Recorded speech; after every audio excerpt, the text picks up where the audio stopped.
You're tuned in to the Who Are They podcast with your host, D2 Nice 86, the combat sports home destination, MMA, boxing, and more. What is up, guys? I am D2 Nice, and coming to you on the other side of the continental U.S., you have Skitterbee, skitterwee, skitterwee, skitterwee from the 402 Omaha. From the 402. Can you do me a favor and let me know what I experienced, what I witnessed, what I felt, the melodramatic drama of Saturday night? What did I experience come Saturday? Man, hey, you experienced the man that showed up and showed out and dominated. That's what you witnessed. He walked what he talked. And he over-delivered. He over-delivered, definitely. Over-delivered, and you got to definitely now put some respect on that name, even though it's hard for other people to still put respect on his name. Care about no car accident, none of that. If a car accident was the problem, then why'd you get in the ring? If the car accident was the problem, then why that man stepped in the ring? You know what I'm saying? That ain't was no problem. That man been saying he couldn't hit hard this whole time back when he was telling him, I'll make him do this stanky leg. When he told him he'd make him do the stanky leg, just like Benavidez, listen, he told him 5 years ago, showed up, showed out. He did. And I will say to Bud Westside Crawford, I apologize. I literally thought that this was going to be Northside. My bad. Northside. Anyway, he's running all of Omaha, so you already know what it is. It don't even really matter what side: West Side, East Side, North Side, South Side. He's running it all at this point. And I will say that I thought that he put on a clinic. I still just have this weird feeling that my boy Spence might come back in that because they said, hey, we're gonna throw in the rematch clause. I'm coming back for him. And he said he just felt like he was a little slow. There was something that just wasn't mechanically working well in Spence. So ain't nothing going mechanically working well. And if you do the rematch at 154, man, listen, he's gonna get thundered and it ain't gonna go 9 rounds. I'm gonna tell you that. Do a rematch, and Bud already said if he go ahead and goes with this rematch, man, they doing that rematch in December. We gonna get this. Hey, let me get you out the way. Let me get you out the way. Because he's got bigger fish to fry, he said. Man, he said he's got Jermell Charlo. What you called that. He said, hey, I got Jermell Charlo. Marshmallow Charlo then I don't know if it was him or his brother that got slapped up backstage after the weigh-ins at this fight. Him and his brother, y'all, man, him and his brother's wives got into it in the parking lot. Somebody's wife came out on top. Listen, they got in-house issues they need to figure out before they even. And then you got that boy with that list, Keith Thurman. What's Keith going to do? Man, listen, he couldn't beat an old Pacquiao, just like old boy said. He couldn't beat old Pacquiao. What you think you going to do with Bud Crawford? He's a little past his prime now, ain't he? Man, listen, Keith Thurman he ain't never been in a prime. Okay. You know, I mean, Keith's up there somewhere, but I mean, definitely to be talking what he's talking right now. I just think that there's a lot of looking for a payday versus thinking that you're going to be real competition after what he did to Spence. It's just hard to believe that Keith Thurman is going to do that. Now, there's all this talk about, and I won't say all this talk. I've only seen an outlet or two talking about, is Mayweather going to come out of retirement? I don't think Mayweather's coming out of retirement for nothing. The man's got the bag. And he's doing too many other things to worry about that. He ain't coming out for that. He already it's basically beat my. You got 11 fights. The next 11 fights, you could beat my record or tie my record at 50-0. But I mean, that's it. At the end of the day, we ain't gonna see that. That should have happened. If that was gonna happen, that would have happened a while ago, 5-7 years ago, if he was gonna come out. But with the way, like, Bud and like I told you, they set all these other softies, marshmallow soft, pillow soft, softer than wet bread.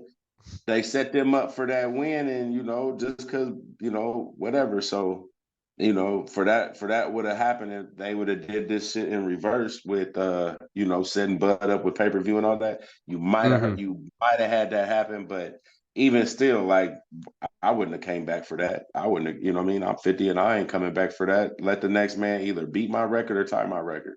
Yeah, I, you know, and as great as you know, and as great as a shape that Mayweather stays in, and as great as he's been, while many won't give him his credit, oh, he fights a certain way. You're supposed to fight a certain way. The whole point of yeah, fighting is you develop a plan, you develop you know a skill set, so people can't beat you, and then people get mad when he did his thing, and people weren't able to figure him out. But I will say with Mayweather, you know, it is just I think it is. I think you're right. I think it's past all of that. It's like it is time for the Crawfords. It is time for the Tank Davises to do their thing. And Tank I better think stop he's smart running. enough Why to you stay out of that. wait, stop. Stay, wait, back up right there. You said the Tank Right. Davis. Listen here. Right, right, right. Little Gervonta, listen here, little Gervonta, you better stay down in that weight, man. Don't come up to 147 calling out people.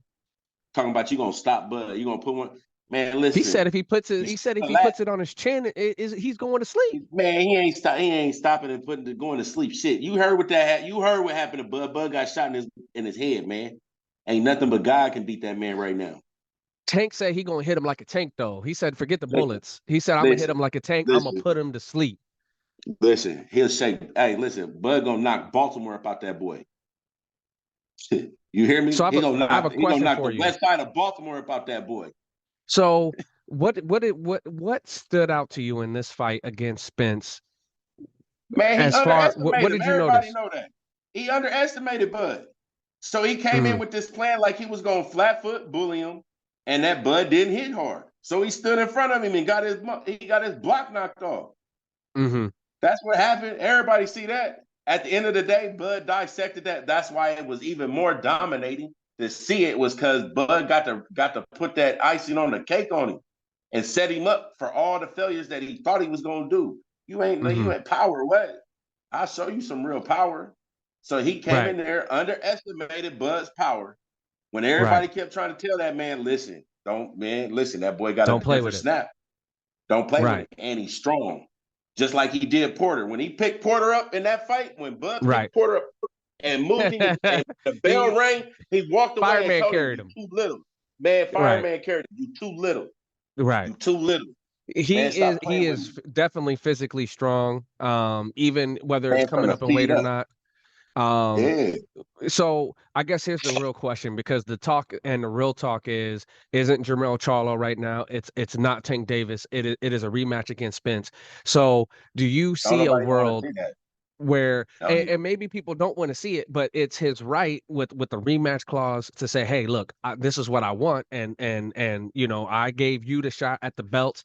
I think it's only right that he gives him a shot back. Plus, it's more money in the bank. If you know you're going to beat the man, do it again, get your bag, and then prove to them that hey, this wasn't a fluke. But my question is, do you it not was see a a fluke. world where Spence does something different, where he works on timing or he's less sluggish, and There's he nothing you comes can back and do. gives him a better fight? Maybe he doesn't Listen, beat Crawford, but he gives him a better listen. fight.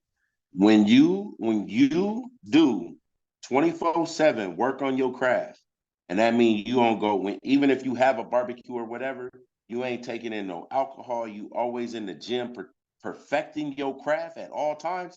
You're not kicking it. He kicks it. Spence Mm-hmm. be out partying, trying to hang with Yellow Beezy and them, Mm-hmm. trying to be in the spotlight. He don't take his craft. He's a moonlight fighter that just Mm-hmm. happened to win some belts the easy way. Mm-hmm. He's not ready for that. I don't care what he do. Ain't nothing he can do. Go up and weight then. Add 7 pounds. That's just gonna make man listen. You better throw in the towel like Apollo Creed. Hey, remember Apollo Creed's boy in Rocky 3? No, throw in the towel. Oh, I remember it. Someone please call 911. You know So what I my mean? Like, so then my whole thing is because there's this talk about going up in weight and fighting at 154, but my how does that even apply to the belts, right? Like if you're not fighting for undisputed, if you're That's not what I fighting want for to all know. the belts, what is the point? I want to know. I want to know the same thing. Yeah. So to What's the point? quickly, because then they said, like, you know, like Canelo's like, oh, I want to do this, and it's like, no, there's no point. But then it becomes a thing where it's like, okay, yeah, you go up and you fight up and wait, and maybe you do win that one because you didn't have to cut yourself, you didn't have to suck yourself so dry. But to me, it's like, unless you had 3 of the 4 belts, unless you are going for those belts again, there's really no point. Whether you need to go back to the You ain't drawing getting it. board, get 3 fights in you, whatever it is. But I say it needs to be for undisputed. It needs to be for the belts if you're even going to try it all. Yeah, if that's the rematch, like, what's the point of just doing a grudge match, man, and getting tore out the frame again for nothing? You're gonna get tore Right, out the frame for a couple mil, you know what I'm saying? Just for a couple mil to get tore out the frame again. Because that's what right. everybody now when everybody was running scared, like it's like now that they can get paid off of losing for Bud, now they want to call him out. But when he Right. was calling everybody out, everybody was like, man, no problem, man. No, You and I too think you small, bring and up you a too. great They point came up there. with every single, yeah. Well, just say that one more time, because I think that's a great point. What you just said. Now that they can make money off of losing to Bud, now they want to come out and they want to call him out. Now everybody want to call him out. And listen, he was talking to Charlo during the fight. Mm-hmm. Knocked his boy down, talked, you next. Told him, went to the ropes. Come on, you next. When he finished him, he went over it. Come on, you next. Come on, man. What's up? Come see me. Now you gotta come see me. Now you have to come see me. Right. But now, Well, I mean, now he's it's no like longer it's too the late now. hunter. Yeah, He's definitely the yeah. hunted. And I do wanna get back to Tank real quick, because I will say now Tank may not be, after seeing that fight and after seeing the devastation that Crawford put on Spence. You're like, this isn't just technical, okay? This is speed, this is power, this is bullying somebody inside the ring. Now, I will say Ain't too the little. Ain't too little. technical aspect of it is there, but I know Tank can be pretty technical, and he works on that. He works And on all of those things. He works on the Tank footwork. He works kicking on all too that. much too. A few moments later. And we're back. And we are back. That is And absolutely we're right. So to finish up with this, and then we'll move on to more important things. I know you don't believe that Tank is the guy to tap Crawford on the chin and send him to the shadow realm of all places. But he can make it days. You know, Bud has said before he been dazed, but ain't nobody stopping him. okay. So Ain't nobody stopping him. there's the Jermell Charlo talk. There's Man, obviously the you see Tank how Davis scared talk. he is? Listen, Charlo's so scared that when Bud was pointing at him during the fight, he talking about, oh, he ain't even in my weight class. I'm fighting Canelo next though. I'm I did fighting see Canelo. that. Man, listen, you gotta you gotta beat Canelo first, dog. Like y'all, they running scared. Hmm. Like running scared. Boots wanting, Enos, Mr. Ennis Boots wanting Boots. Mr. Now, Ennis Boots. yeah, I Nah, just that's the saw a one that clip of him doing some style bender type stuff on it was like a little short I saw on YouTube, and it's like, now he's a clean mother, and let me tell you.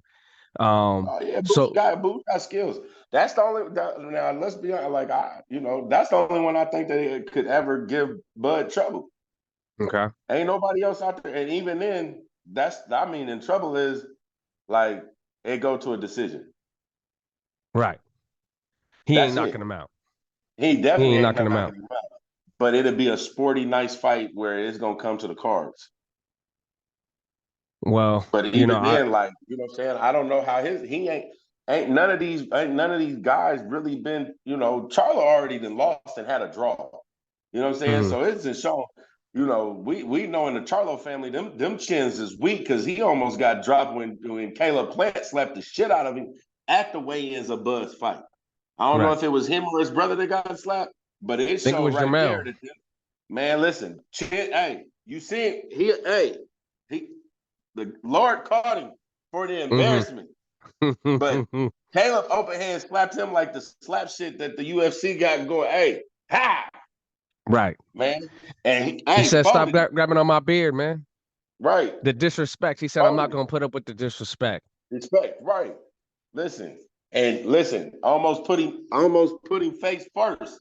The Lord, Jesus, hey, the Lord had to save him. Had to save him.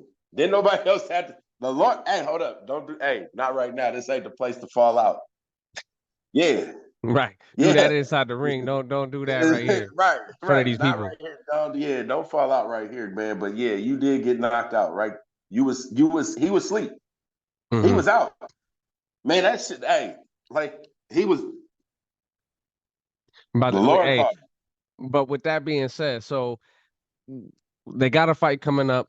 I know you feel like, hey, this is it. It's just not even a question. There's no need for it. But I will tune in. I'm sure you will tune in. And we will see him, put on another masterful display. This is the thing. Spence is doing him a favor. Spence is doing him a favor by making the rematch at 154. All right. So everybody, like Charles said, he ain't even in my weight class. I'm trying to be undisputed. Right. At one, okay. Well, you trying to be like he trying to say that he got to prove himself to try to even come for title shots up at 154. Listen here. Listen. Spence is about to do this man a favor and let all of them know. I'm at 154. Y'all can't handle me. Right. So this is gonna make them listen. That's all that's gonna show is what is he's basically the scapegoat right now. He's the decoy. So everybody can get a look at what Terrence looked like at 154 instead of coming in and surprising everybody. That's the cheat code. That's what they basically did. They were like, hey, homie, basically, if you lose, hey, make sure that rematch is with 154 so we know what he looked like at 154. Right. That's what he's doing. Do we even know? I mean, are the belts aren't on the line at 154? No, they ain't no belt, ain't nothing on the line at this rematch. Spence is doing himself a disservice on that one. It's just like, look, if you're gonna go and you're gonna go back to a camp, and you told me he's out partying. Now I don't know where he's out partying at. Yeah, man, his girl. Listen, they showed a picture of him with his girl on the plane going to Spain. Man, listen, he still looked dazed from the fight. He still looked dazed, and you partying. Crawford in the gym. Crawford announced it in the gym.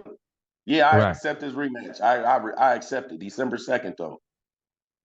Quick, fast, and a hurry. Some people about that work. Some people are about that greatness. Right. And he even said I have to say, all respect to you and your boy Bud, because I had Errol, and it's a letdown that he didn't do what he's come to do many times before.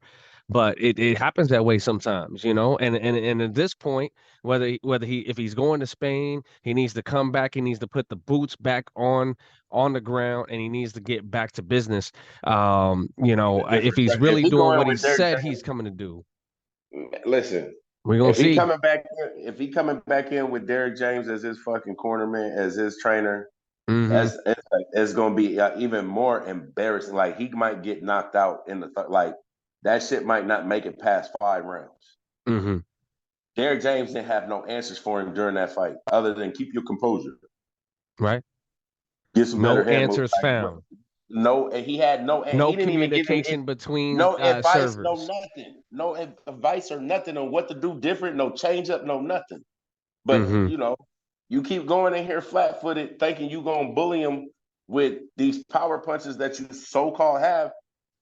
And you can look in the fight where he got a power punch off, but ate that like it was breakfast, like it was brunch at Tiffany's.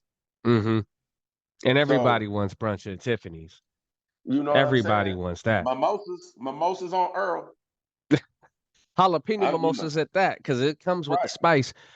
So moving away from Earl Spence and Crawford, I want to throw something. I'm going to throw you a curveball. Tyson Fury versus Francis Ngannou. What do you have for me on that? I've already picked Francis, but what do you have? What do you have for me on that UFC, one? they No, going they UFC. fighting it. They fighting in the ring, man. They fighting boxing. They Uh, are they boxing. I'm Fury. right. You got Fury. It's not been like, boxing is a small part of them UFC guys' repertoire. It's not that they can't. It's just when you got somebody that's all he's done is boxing. Right. So it's hard to get caught up on angles and everything to get in there when you don't have that other stuff to rely on. Mm-hmm. It's a different win. It's a different, like, you got to have different lungs for that. Right. Boxing is different lungs. And yeah, I haven't seen a UFC guy be able to pull it off yet. Now I do agree. It's And I think like you it's said. stupid that they even try to do it. Like it's stupid they even try to do it. Oh, Because I there is no believe that you comparison. have to. I believe you have to. Now, Nah. again, now you may go in and you may get embarrassed, but I believe this is part of what makes the human and humanity and humankind special is because you go in, you're trying to do something, you're trying to accomplish greatness, and you never accomplish greatness by doing what you've already done. I do agree with you to a certain extent that this is going to be a hell of a mountain to climb, pun intended, with Francis Now, Ngannou going up against him. I want But to see Francis and motherfucking John Jones. That's what I want to see. no, yeah, I mean, we all want to see I that. sent you that clip when they met. Oh yeah, but neither one of And them are Francis, afraid of the other, and that's going to be yeah, a that's the hell of a thing. showing. Bone Jones, yeah, like, man, listen, I'm taking He's a Jones bad on dude. that all day. I'm taking Jones. If they make that happen, I'm putting the bank on that. Putting the bank on him, huh? But back to the whole UFC. Like the only way to even that up is Right. to allow Francis to have like the kickboxing, the glove shoes. You know what I'm saying? Mm-hmm. Mm-hmm. And at least allow him a kick. You know what I'm saying? No knees, but kicks. Right. That's the only way to even that up. Now, something Kicks above that weight. worries me that you bring up, right? Like because you talked about angles, and we know that boxing is so importantly based on angles. And but in the when you look at the Nate Diaz fight, right? And it's like he almost kind of kept using this like slapping style of strike that he would throw when he was throwing his hooks. And Like he especially with the normally right does. hand. And Like he it's normally like does. It's not effective. no, it's not. It wasn't effective at all. But my hope would be you wouldn't see any type of strike like that out of Francis Ngannou. I think the No, hunger you that won't. Francis has You won't. is what But makes him he's gonna gas out. right. Especially if You Tyson have to does what he do. did to Yeah. Wilder, where he kept laying on his back. Like two things that really pissed me off in the Wilder fight was one, why let a man lay on your back like that? I get it when you're already tired. Like if you gassed yourself out from throwing punches and you're tired, now this man's laying on you and you don't have the energy to push him off. But he was doing that when Wilder was not tired. And I'm like, there's no How way. he I'm got not going to let Wilder that tired. happen. That's part of boxing. That is. Think about it. If you Oh, it's go back definitely and a technique. look at Bud's fight, Bud moving them around, and even in the Earl Spence fight, he makes them other guys look little. By that, just physicality alone, that's why it's a different lung capacity. Mm-hmm. Mm-hmm. But Francis is gonna gas out. Well, here's what I see. I see if he notices within say round one or two that's going to be the route it's going to go. Tyson Fury is going to hang on him, or he's going to rope a dope him. If you've ever seen Francis go up against a young man by the name of Jairzinho Rosenstruik, I've seen um, it. I've and seen it. and I see something like that happening. And I'm not saying the knockout happening, but I see where Francis says, "Hey, if this is the game we're gonna play, and you're gonna be evasive, then I'm gonna throw everything I got out at you." And I will say this: even with the bigger gloves, and anything can happen, but even with the bigger gloves, I do see this. If that's the route it goes, because Francis says, I got to give, and he is the kind of guy who will give everything except for in the fight when he fought the Black Beast, and that was coming off of a loss from one of the greatest champions in UFC history at heavyweight to ever do it. He lost to him, and I think there was a mental block, and I think he's gotten over that hurdle 5 times over. You've seen him do it, and you've seen him become It's a champion. different game. It is a different game, though. It's a different game, man. Listen, it ain't about a rope a dope. Okay, let's just take this simple thing, and let's just take everything out and let's just go on this. We'll start with this Okay. head movement. Okay, The basics. head movement. Head movement. How many UFC guys at heavyweight do have head movement past the 1.5 minute mark in a heavyweight fight, in a heavyweight UFC fight? Even at the We'll top say level, it's rare. It's what, 4 minute rounds at the championship? 5 or 4 minutes? 5-minute rounds. Okay, 5 minute round. All right. Past the 2.5 mark, who's head moving? Who's still head moving? It is rare. You don't see it unless you get down to the bantams.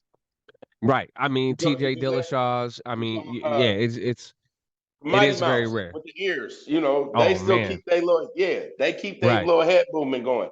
Davison Figueiredo, Brandon Moreno's, right. Yeah.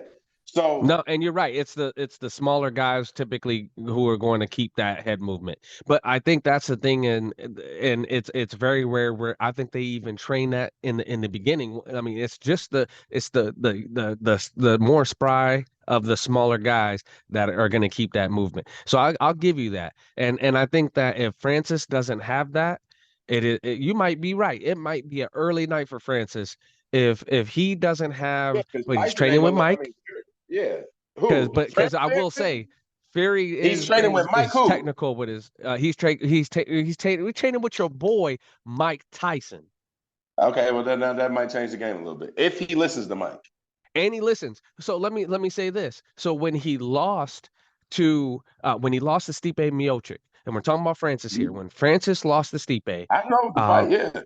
He came back, right? He came back, and everybody's like, well, he's going to lose again because he's not a wrestler. Stipe is one of the baddest wrestlers to do it. And then you see Stipe go for the first takedown, and you see Francis sprawl. And the first thing that you had some of the best heavyweights to do it, and Daniel Cormier said, okay, this might be a bad night for Stipe, because if you can't get Francis down, now you have a fight on the feet. Now, again, that's neither here nor there because we're talking about the difference between MMA and boxing. But I will say it was his ability to learn and adapt. And it took him a while. Can he adapt to the fighting style of boxing as quickly as he's going to have to in a matter of just a year or two?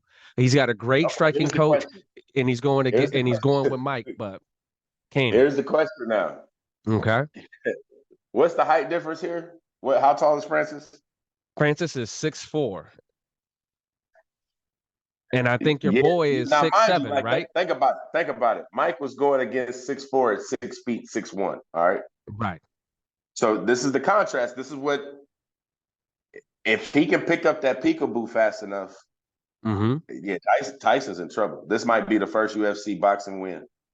Right. Now I come to my now you throw them now. All right, curveball. You got to throw in the variables, and because Mike is going to give it to him just like Gus gave it to him.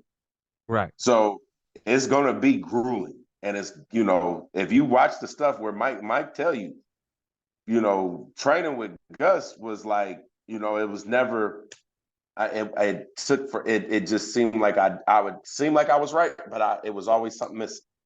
If you look at it, you talk to through his interviews about how Gus had him. So in that, what I'm saying is, yeah, he might tap into some Ikebeya Booty and you don't know who that is. Look up now. I know a little bit of who he is, but here's what I will say about that. So another thing that's great about Francis is, so he may not be the fastest man, but he He is. ain't I gotta mean, be again, fast. we know about the power, and but let's get All past the right. power and let's talk about his agility. And when you and when you match that with his he has a killer instinct. When you look at him take Alistair Overeem's head almost clean off of his shoulders, it isn't like a lot of guys who go in and win a patty cake. He is going in to Oh yeah, finish. he's throwing punches. Yeah, he's throwing punches with beyond bad intentions, man. And what Listen, happens when it gets to, I'm not worried about hitting him on the chin. What happens when it gets to that soft underbelly? And oh that's yeah, where I think he's that's what gonna I'm attack. saying. That peekaboo style that what Tyson's gonna give him is gonna destroy Fury. And this is why, hold on, if we go back now, remember, Mm-hmm. Mm-hmm. Fury called out Tyson, but guess who called that off? Because Tyson accepted.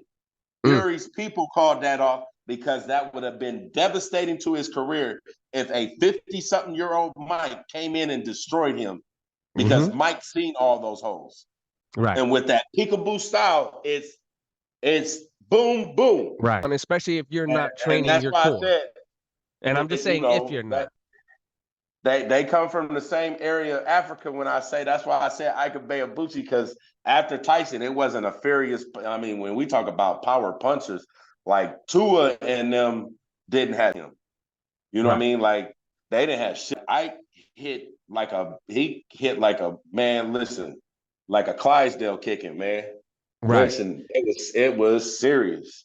There's a So certain level of aggression there, right? Which is why, again, when you talk about, going back to yeah, MMA, Francis fighting John Jones, I love that because Francis is he's gonna face some pure adversity in that aggression, fight. Yeah, intensity. Oh my goodness. But then John Jones is it's this, technical, he is pure aggression cerebral in his want to dismantle you limb from limb. from He is them. Yeah, he's a studying killer. how to hurt you, and people Kill don't you. understand that. And They don't yeah, he's understand. Like really trying to kill you. he's like, how can I hurt you in here? People are like, Yeah, I want to fight you. He's like, I know that if I do this, you're gonna either tap yeah, like Cyril Gahn did. People are like, how did he even? I didn't even see. How did he's like? I know that if I do this, it's that fulcrum. It's over, yeah. and that's the Like difference. it's a And different level. It's levels to that killer. It's levels to being a mm, killer. yes, I, you it know, really is. Francis is trying to kill you with, like he did your boy when he made the made the back of his head touch the middle of his shoulder blade With Overeem. with Oh, Overeem. absolutely. And here's the So funny thing about that that's the is yeah, is yeah, Joe Rogan talks about it, and he talks about when you looked in certain people's eyes, right? And you yeah. said something really important when you said the face off between John Jones and Francis Ngannou, and it's like when you have two guys who aren't afraid of any man on the planet and they have a certain set of skills. So whether it's just they're not afraid or they have these skills, which John Jones has, what Francis Ngannou has. Francis Ngannou's like, why do I need to be afraid of you when I got this right here?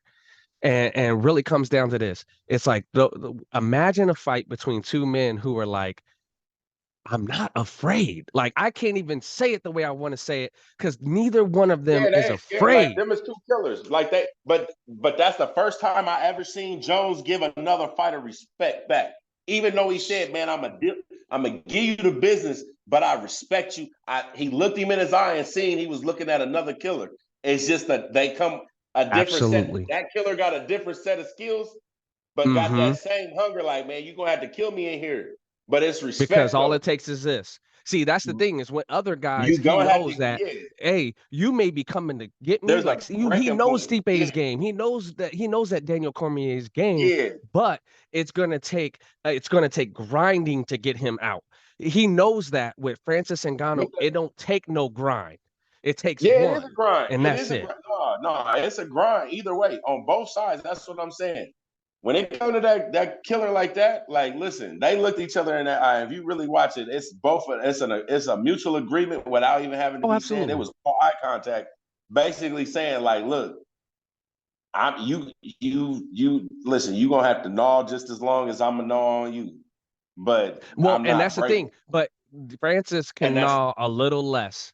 And that's the thing is like, and I'm giving all Yeah, respect to John he Jones is. because he's the He is. baddest man in the game. But I'll say He this: is.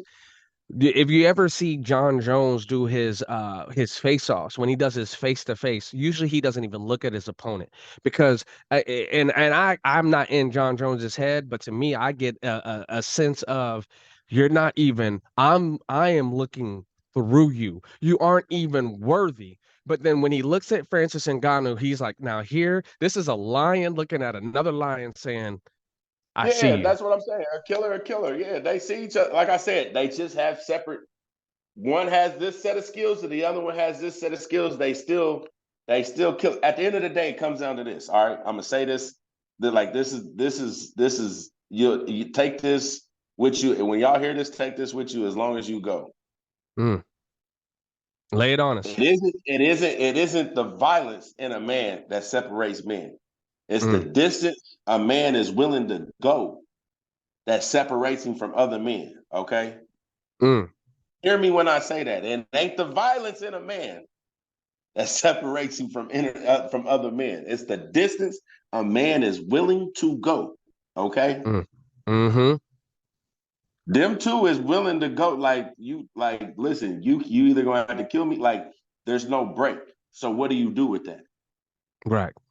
When it comes to them facing, when it comes to John Jones and Francis facing each other, there's everybody else. John can see that they gonna, there's some break in somebody. They gonna break. They gonna fold. Everybody's got a fold moment. Cormier folded, and he admitted, I folded. He made me fold. Because I seen how hard he was trying to, that's especially when you're getting picked apart. Especially when you're getting picked apart.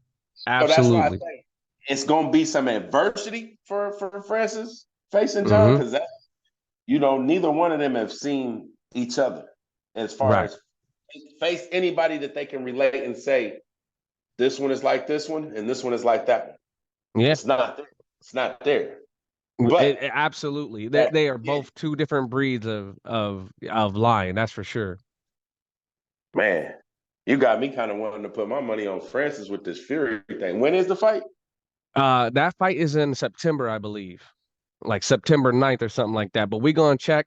We're gonna have to keep talking about this because I want to see how. I want to see some press conferences and stuff because I see the folding Tyson. Yeah, I've seen him get folded. I've get seen up under that underbelly and listen, and that's giving him all the respect, knowing that he can be elusive, and for one of the bigger guys that are ever going to step inside of the boxing ring, he can be fast. But my whole thing is that what I want to see is when he kind of pulls some of those little tricks he likes to pull on people, the leaning on you and all that. See, that's where I think that Francis really is a different. He gonna have to lean, but just know who he leaning on has somebody in his corner that's gonna teach him how to give him the business when he's leaning. Oh, so absolutely. It's gonna change his game. Like at the end of the day, he's not gonna be able to be elusive with Francis. Iron Mike Tyson. With Iron Mike Tyson in his corner like that. That's a this is gonna be interesting. I'm interested. I'm interested in this one. Well, it's got me pumped. I got to see that. Yeah, we got to do this. Hey, don't even worry. Let's talk some more about this. But Jake Paul, I'm calling out motherfuckers. Listen here, Jake Paul. Listen, you're trash. Jake Paul is trash. Trash. First off, I love to see Jake Paul go down to 154. And you calling Bud out? Go down to 154. Man, you'll get work. Don't do it. You'll get work. You trash. Don't do it, Jake Paul. You ain't even fighting. Let me see you fight a real boxer at whatever weight class first. Right. I don't give a fuck. Sorry. I don't care if he picks somebody with 10 losses. I just want to see Jake Paul fight an actual boxer. Right. Just give me that. Let me see. Because you ran from Bootsy and them in the streets. I want to see you fight a real boxer. Let's do it. This is the Who Are They podcast. That's my boy Skeeter. I am your host and your boy D2 Nice, and we out. Peace and love.